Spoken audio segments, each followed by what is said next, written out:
Welcome to Billboard's Creators and Copyright Summit.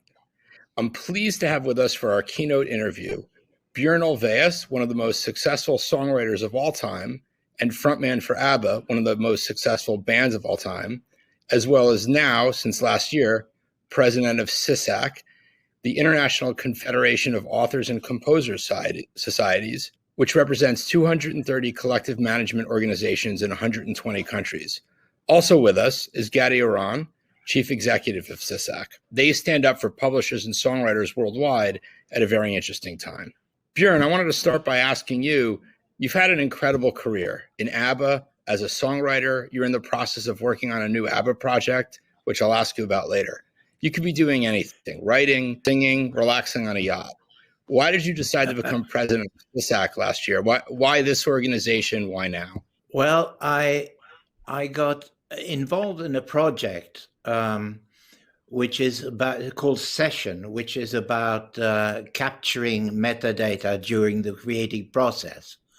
Because as we all know, dirty metadata is a problem in CMOs and for songwriters.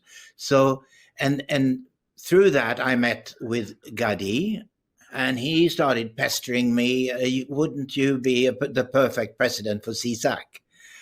And I was very reluctant. Honestly, I didn't think I could be president of anything.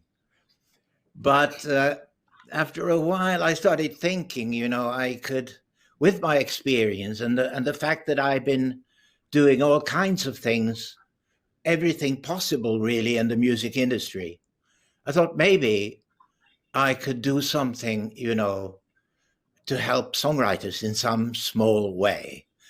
And so I said yes. And I am now the proud president of CISAC. And you couldn't have picked a crazier time to start. I think you became president a month or two into the pandemic. And, beyond, the pandemic changed everything.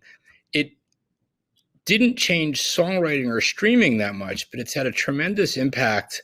A lot of people don't realize on collection of public performance royalties. There's no concerts, no money to collect from concerts. A lot of venues, restaurants are closed. And in this weird way, it's turned everyone in the music business into a songwriter. Performers can't tour. They're relying on royalties the same way songwriters do. Does that... Yeah. It's hard, but does that create an opportunity to get people to understand these issues? Yeah, it does. And I had, of course, said yes to becoming president long before the pandemic started. But as you say, I was formally elected 1 or 2 months into the pandemic. And it has put focus on the plight of the songwriter, because suddenly the artists were kind of in the same place that the songwriters have almost always been. And because touring was, about 70% of their revenues. So now suddenly they saw what streaming revenue was not enough to pay the rent. And so it was time, and the song is in focus more than ever. People choose songs when they listen to something on Spotify or some other DSP. They choose the song before they choose artist. The song is more important. Yeah. So this is the year of the song, I think. And Gadi, has that changed the way people see these issues in a formal way? Björn talked about musicians, but when you talk to policymakers, has that made them more sympathetic? Well, I think that the pandemic and certainly our estimates about just how dramatic the fall in royalties collections around the world are going to be they did raise not only the voice of creators, but also they put a lot of attention to the difficulty of creators making a living from their art, from their creation. As Björn mentions many times, when you talk about performing artists, for example, there's a wide variety of income streams. There's touring, there's merchandising, there's lots of other things. Songwriters rely on one income stream, one royalties source, which is, usually public performance, broadcasting, streaming, but it is the royalties that they depend on in order to make a living. If they don't receive that income, if they don't earn royalties, they will not be able to focus on their art. So definitely the fact that now all of the other income streams went down, with concerts stopping and everything really also focused on digital, decision makers realized also the focus and the need to allow creators, to enable them to make a living from the digital market. So we definitely saw a change in how governments see us, and they have become more attentive to the need to support creators and make sure they can make a living. Björn, you commissioned a report from the consultancy Media. I think you did this yourself, if I'm not mistaken. It's called Rebalancing the Song Economy. I have a pretty good idea what you mean by that, this idea that streaming has been so great for recorded music, difficult for songwriters. What specific issues are you looking at? I mean, I know one of them is the value gap. Is that the biggest one? Well, I did it, before I formally became president, because I wanted an overview of the song economy in the digital age. And the focus perhaps has been on several things. User-centric being one of them, lean back, lean forward, streaming, and the value gap, and the tech problems that many small CMOs have, and other things as well. It's an overview of the whole song economy. And Gadi, one of the value gap is this idea, just to explain it, the value gap is this idea that a song or a piece of music can be worth so much to a tech company that's not really paying market value for it. When Spotify licenses music, they pay market value for the recording. They negotiate with the owner of the recording. When it comes to songs, different governments are very involved in setting the price of songs. The US government has carefully regulated the price of songs. But if you're YouTube, you have this safe harbor. You can use music before licensing it as long as you take it down. The EU copyright directive was supposed to address this. Are you expecting it to be successful? Are you optimistic? Well, yes, I am optimistic, although, we haven't reached the finishing line yet. I think that the directive was probably the most important, most significant piece of copyright legislation of the last 25 years. I think the industry has heavily lobbied for it in Europe. And it came after many years in which the focus was more on flexibilities in copyright, on making sure that the digital market develops. And I think that through this very long process, the importance of protecting culture, protecting creators online, and making sure that the remuneration is fair has somehow been lost. And we ended up in a system where, like you said, some services can pay much less than others. And the importance of this directive was that it created a sort of equal footing. It put everyone at the same level, and it said, it doesn't matter if you're Spotify or Amazon, your Apple or your YouTube, you need to negotiate in the same way, you need the same license. And in that sense, it set an important precedent and an important principle so that our societies can negotiate on behalf of rights holders in the same way with Spotify as they are with YouTube, or the other way around. They can negotiate with YouTube in the same way they negotiate with Spotify, and make sure that the money that comes in is the same. So now we are at the stage when it needs to be implemented at domestic level in the EU. That's the last challenge. There are some big challenges there, but we remain optimistic because it was such an important achievement.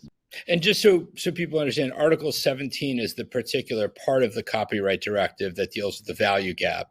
There's multiple articles, and now it just has to be transposed into law in 27 countries. And for those of you who are bad, we'll be doing a complete talk about that later. No, I'm just kidding. One of the other problems you've talked a lot about is this issue of copyright buyouts. That hasn't gotten nearly as much attention because it's a bit more behind the scenes. And that's this idea that, normally when you write a song for TV or film, there's a co-publishing deal, or you publish it and they use it. Copyright buyouts is this idea that Netflix and some other streaming services have tried, some successfully, some not, to buy all rights to a composition. You get money up front and no royalties in the back end. To some Americans, this seems like a pretty obscure issue. Björn, can you give me a sense of what's at stake? Well, it's of course up to the individual songwriter and the situation that he is in personally when he allows a buyout or not. But CSAC is there to help and to guide and to give advice, and I think that's very, very important that the songwriters know that they have an instance where they can go and get advice. Being a songwriter myself and knowing what copyright has done for me and the sense of pride I have in owning my rights, I would, of course, I would tell any songwriter, please don't do it unless you really, really have to. Well, it's interesting you say that because, it's very tempting to take an upfront payment. Is that something you think is more tempting now? I mean, you started your career in a very different music business. Yes, I did. And it's more tempting now because the copyright money was much more for more people. And streaming has, of course, made a huge difference. So I think it's easier now to do that. And you're so insecure and you don't know if someone is paying you money straight away for something, you don't know what's going to happen to it. It's the competition out there is fierce, and it's much fiercer than it was during the 70s when Benny Andersson and I could kind of afford to write from 9 to 5 because of royalties. It's interesting, and I was going to ask you this later, but I'll get into it now. You've licensed your songs in so many interesting ways. I don't know even if licensing is the word, because I think I imagine you own part of it. Most bands tour, some have to, and you probably don't have to do anything, but you had the Mamma Mia show, the Mamma Mia movie, the second Mamma Mia movie, and now I think 2 ABBA restaurants. I mean, these songs just have such an incredible life. Yeah, and this is something that I love doing, to put the songs in different circumstances. Transcendent storytelling is what they call it. And it's very interesting because without knowing it, I intuitively wrote little stories when I wrote the lyrics. And those stories can be used in various, different circumstances. And I love playing around with that. So it's a joy, and it's good for the catalog, obviously. But it's something that I would recommend to other songwriters who have a catalog of songs. Try to think of something else you can do with it that's about storytelling. How involved do you get creatively in those kind of projects? 100% from the word go. I mean, that's the joy of it, the creative process. We've talked a bit about sort of what's wrong with the song economy, but there are, I think, reasons for optimism too, because at the same time, streaming has arguably been unfair to songwriters. It's also brought more regions of the world into the modern music economy, where music is more often paid than pirated.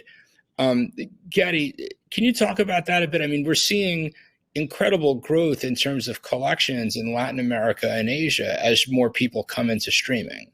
And that is reason for optimism in spite of everything else. Yes, I guess that in this very difficult and challenging context that we have today, that's actually the good story, because even though our estimates are now that because of the pandemic, the collections will go down somewhere between 20 and 35%. We do have some societies that were in this, they very quickly realized how difficult the situation is. And we saw a sort of almost a race to license digital services. And that's the nice story and the good story out of it, which is, even in smaller markets, Vietnam, Thailand, Indonesia, they were so quick to start licensing digital services and improve their capacities that not only they managed to compensate for the decline in other traditional sources of income like public performance and broadcasting, but they they may actually report growth last year. And I'm not even talking about markets like South Korea, for example, who were very quick to license online concert streamings, live concerts of BTS and others, who suddenly became accessible all over the world through ticketing and others, and everything was based on licensing of these live online events. Many of these markets are going to report growth last year. China, another one. Very impressive digital licensing. In the last couple of years, they've improved significantly. Now, the majority of the income collected by our society in China is from digital services. So I guess that's the good story that came out of this very difficult situation.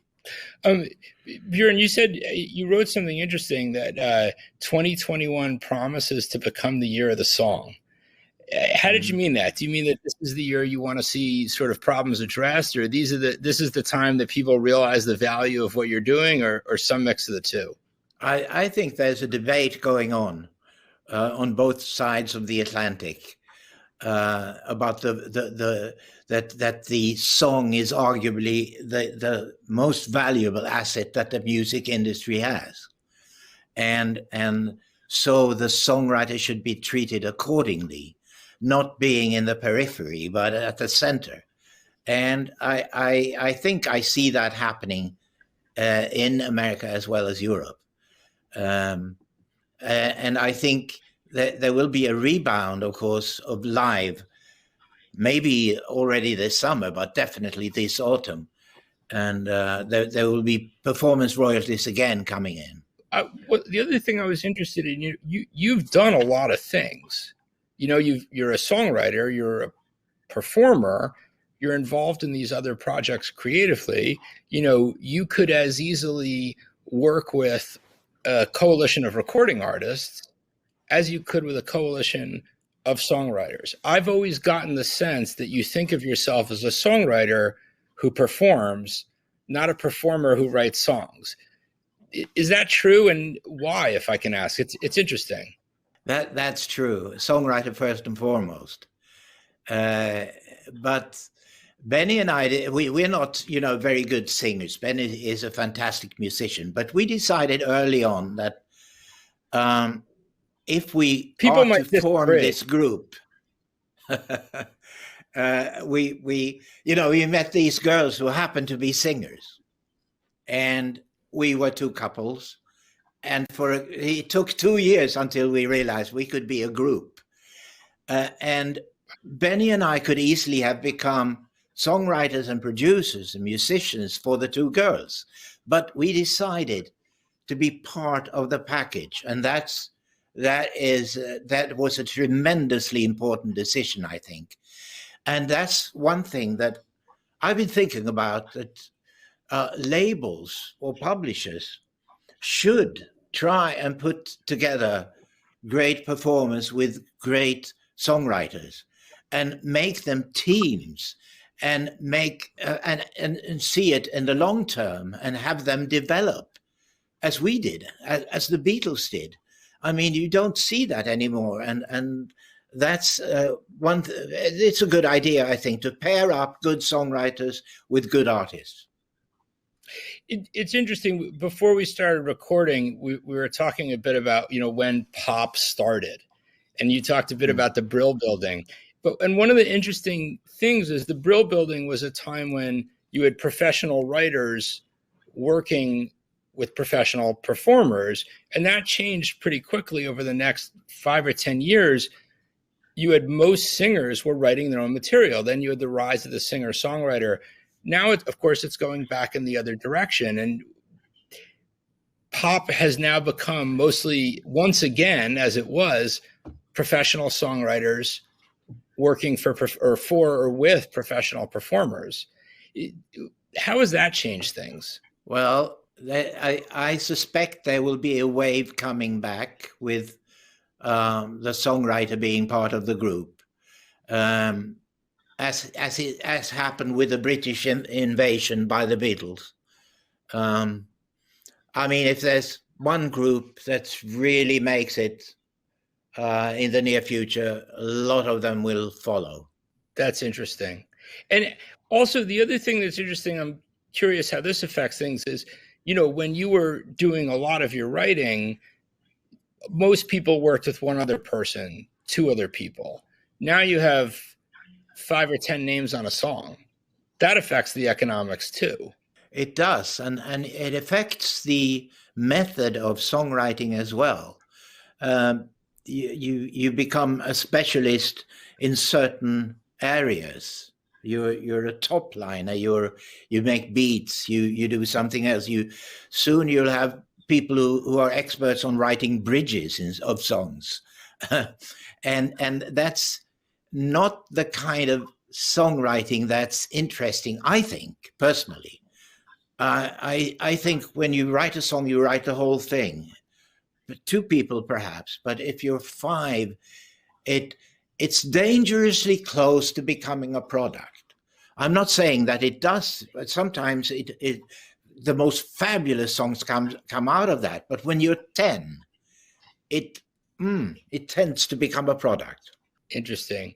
Gadi, are there other reasons for optimism? We talked a bit about the developing world and how that's changing things. Are there any other trends? Because, there are things that you want to change, but there are also other reasons for optimism, I think. I mean, do you think the DSPs, we've talked a bit about the legal regulations. Do you think the DSPs are getting better in terms of how they treat songwriters? There's been problems and successes. It goes back and forth a bit. Yeah. But, I think that if there was anything that came out of the last year, is that everyone has realized how important it is to have content and quality content, and how much everyone relies, whether it's Netflix or whether it's the music streaming services, everyone relies on the content. There's nothing without the song. There's nothing to stream without the creator. And I think that, and also in the study that, even though we were not a part of it, the study that Björn wrote, it has shone a light on the importance of the songwriter in this whole sector. And, we represent at CSAC through our societies about 4 million songwriters. Most of them, they write songs for others. You don't see them performing. They are the hidden heroes of this industry, and they need to be protected because they have, as we said earlier, such, and narrower sources of income that need to be protected. So I think that the last year has put everything in a new light and a new perspective. And in that sense, we are a bit more optimist. I think that governments and decision makers realize there's a need to protect this sector and this industry because so much else depends on it. And, we remain hopeful. The other thing that is interesting that's happening is that, a lot of attention is given to that by artists, there are big structural changes in the industry at the moment. Catalogs are being bought. A lot of changes that I think put the emphasis on the song. One of our other panels today is about the EU copyright directive and the effects that'll have. Björn, if I can ask you, you've seen some of your peers who were writing at about the time ABBA emerged. You've had these tremendous catalog sales. Has that tempted you at all? I mean, some of the numbers are eye-popping. Yeah, they are. They are wild. It hasn't tempted us, but I don't know what made Bob Dylan take that decision. It's so much up to the individual and its situation. But I've never been tempted because I'm having too much fun with those songs, and that's worth more than money. I also wanted to ask you, I have to ask you, you've been working on an ABBA project for a few years. I think not quite a reunion, but maybe a bit of a sort of a reunion. Can you talk? I think there were going to be 2 new songs, and now there's 5. And I'm prohibited. I am absolutely prohibited from talking about that project. The only thing I can say, yes, there will be new music this year. Let me ask you another question. I'll end this with giving you an opportunity to share what you've learned.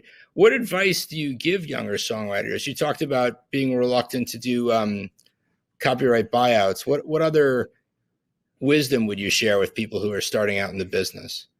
Well, I have to be very crass, I'm afraid.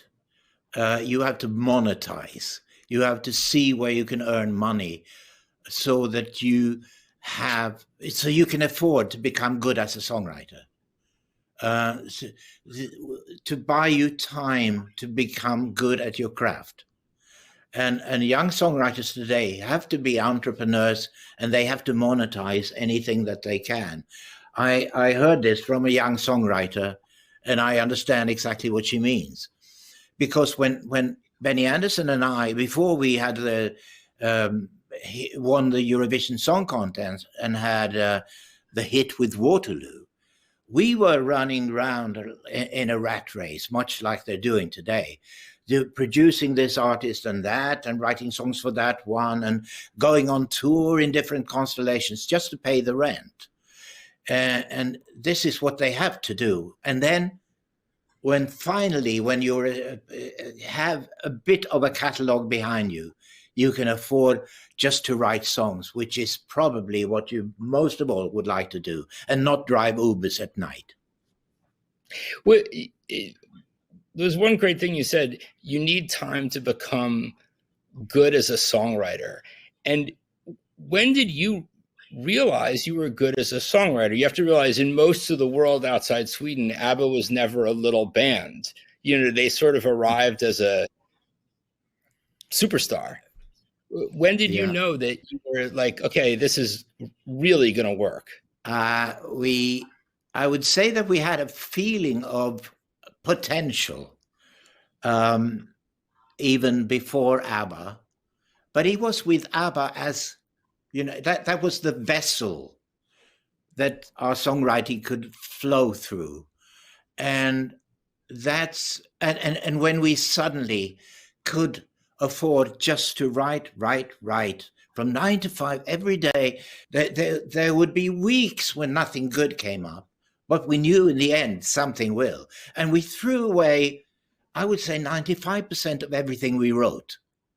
Really? Because you have to recognize the mediocre when you hear it. You have to realize what that is and throw it away until the really good stuff comes up. And that takes time and patience. It's amazing you say that, because if you listen to those, I'm sorry, this isn't a business question, but you listen to those ABBA albums, and what's wonderful about them is they seem effortless. They seem like everyone's having a great time and they're full of joy. It doesn't, did you work on them until it sounded like you're not working? It's amazing to hear that.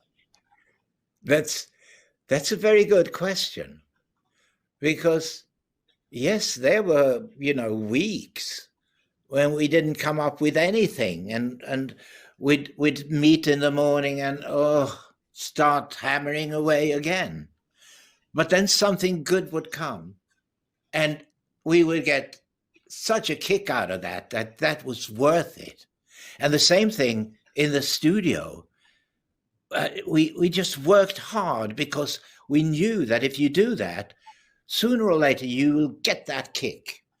And the ultimate kick, of course, being when you play the final mix of Dancing Queen or The Winner Takes It All, and you know that, yeah, that's pretty good. Better than pretty good. Thank you very much for your time, Björn. Thank you, Gatti. It's a pleasure to have you both join me. I really appreciate it. Thank you very much.